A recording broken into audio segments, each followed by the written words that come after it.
To begin our Sunrise Smart Start inside the Buffalo Huddle, hey, the Bills did it, and what a win Monday we are having. They handed Kansas City their very first loss of the season, and a hard-fought battle it was. Buffalo improving 9-2 on the season for the first time since 1992. Savor it for now. The game started off on a high note for the Bills' defense in the opening drive.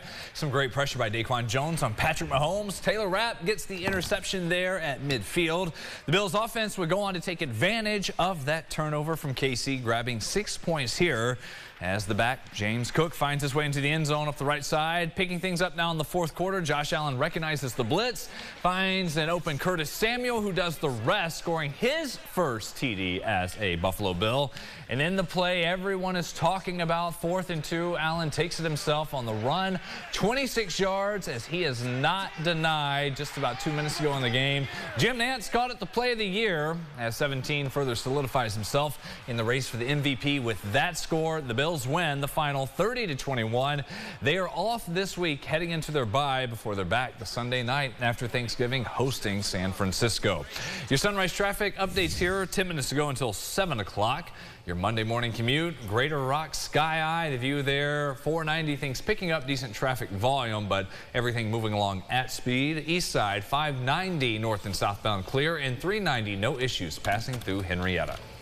Happening in court today, the trial starts for the man accused of shooting and injuring an East Rochester police officer who was Officer Brad Steve. In January, police say Steve and another officer responded to a domestic call on Garfield Street. Authorities say they saw 51-year-old Raymond Noel in the driveway with a gun.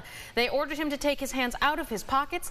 Officers say Noel went to go inside, but then tried aiming the handgun at Officer Steve. We are told that the officer fired first, hitting that suspect. Then Noel fired multiple shots back, wounding Officer Steve. Noel will be in court at 9:30.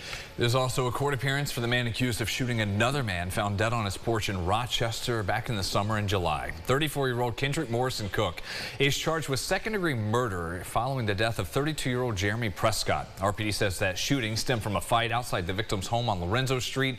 The defendant is due in court to face a judge again at 3. The latest we know on this tragedy: early Sunday at a nursing home here in Rochester, 2 people there found dead, and this is being called a murder-suicide at the property on Portland Avenue.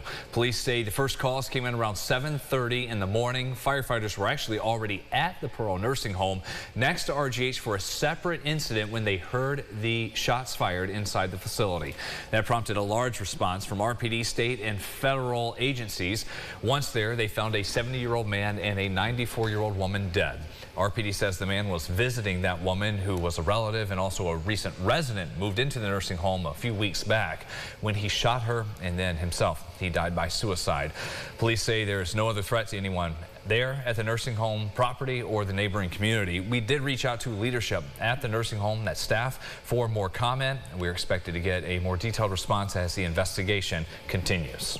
Police still searching for a suspect after a stolen Kia hit a house. Around 4 Sunday afternoon, officers found that car in the backyard of a house on Coretta Scott Crossing, noting that it does appear that this stolen vehicle had been driving east on Frost and went off the road when trying to make a turn. There were 4 people inside the house at the time, but luckily no one injured here. Now, the fire department responded to evaluate the structure of the house as well, make sure it's still sound. Police say that the suspected driver took off before getting into another vehicle waiting in the area. Now, if anyone knows anything about this case, you're asked to call 911, or you can also reach out to Crime Stoppers. Now, the CDC has posted a food safety alert on an E. coli outbreak linked to organic carrots. As many as 39 people have been infected across 18 states, and sadly, 1 person has died, 15 more hospitalized. The CDC advises do not eat any of these recalled bagged organic carrots, and you can seek any health care information if you experience any further symptoms.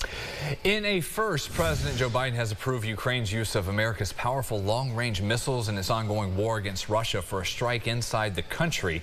The weapons have the range to travel nearly 200 miles. After reports of that news came out, Ukraine's President Volodymyr Zelensky in his evening address said the missiles would speak for themselves. President Biden and other world leaders traveled to Rio ahead of the G20 summit in Brazil. This is the first time that the geopolitical event will take place there. 56 delegates expected to attend this summit, most of them the main events taking place today as well as tomorrow. Hearing from people who got together over the weekend for the Genesee River Community Forum. That was to learn more about upcoming projects, ongoing work there, and to give their feedback. There were many talking points because there's a lot going on. All the updates with Rock the Riverway, the Genesee Riverway Trail extension to the lake, the Interloop North Transformation Project, and of course, High Falls State Park. It's really important for the community to come together so that these projects are human-centered and that there's an element of universal design, because we want our city to be revitalized and transformed so that it enhances our connection to the Riverway Trail, and that we recognize the river as an asset and also for its historical connotations and culture that it brings to Rochester.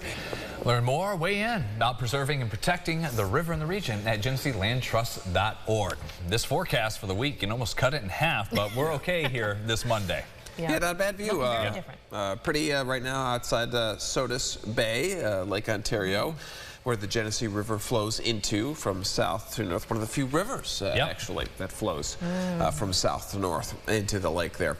So nice view. It's a lot clearer, actually, over the city. This is one of the cloudier cameras, so enjoy a lot of sunshine for you, not only later this morning, but into the afternoon as well. Numbers 50s now. We stay in the 50s, so that's not too bad. Light jacket worthy. Down to reality tonight, mid-30s there, and then mostly cloudy skies Tuesday. And you see what's coming. Scattered showers on Wednesday. Slam dunk for rain on Thursday. And behind that, that's when some cooler air starts to filter in. The rain, snow, I got to include both of those there because we have a big difference in elevation from the shoreline to the hilltops. In the Finger Lakes there. That's where you're going to have the best chance to see that wintry mix, that snow, which we have seen already. Had it happen a couple of times last week. I do think it happens by Saturday and Sunday. Gosh, and yet still warm. Too warm for it to stick, it seems, at least in Rochester. Yes. No Bills game to watch Sunday either. That's right. They get a break. They worked hard. Yes, they did. Enjoy your Victory Monday. We'll see you back here at 7:25. Have a great day.